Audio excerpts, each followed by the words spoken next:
বলছি কাকিমা, এখানে খাওয়ার দোকান কোথায় আছে? খাওয়ার দোকান ওই যে সামনে। আমি তো এখানে নতুন, জানি না, চলো না একটু দেখিয়ে দিবে। ঠিক আছে চলো তাহলে দেখিয়ে দিচ্ছি। ঠিক আছে, বসো।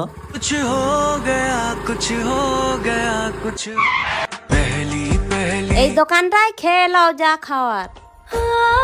তুমি একটা খাও। না না খাবো নি। আরে একটা খাও না। তোমার চোখে একটা কি লেগে আছে। ঠিক আছে, আমি এখন আসি তাহলে। আচ্ছা যাও। ওই তোর একটা ভিডিও ভাইরাল হয়েছে দেখুন। না এই দেখ না এই ভিডিওটা। আপনি কি এই পিকটাকে ভালোবাসেন? তাহলে লাইক সাবস্ক্রাইব করা লাগবে না। আর যদি কাবাকরটাকে ভালোবাসে থাকে তাহলে লাইক সাবস্ক্রাইব অবশ্যই করবেন। আর যদি কিছুই না করেন তাহলে বুঝে নেব আপনি এইটা। আজ একটা গরিব মানুষ আমাকে খাবার চেয়েছিল, বলছিল সামনের দোকানে যা হোক কিছু খাওয়াতে। আমি তার কষ্ট না দেখতে পেরে তাকে বিস্কুট কিনে দিলাম।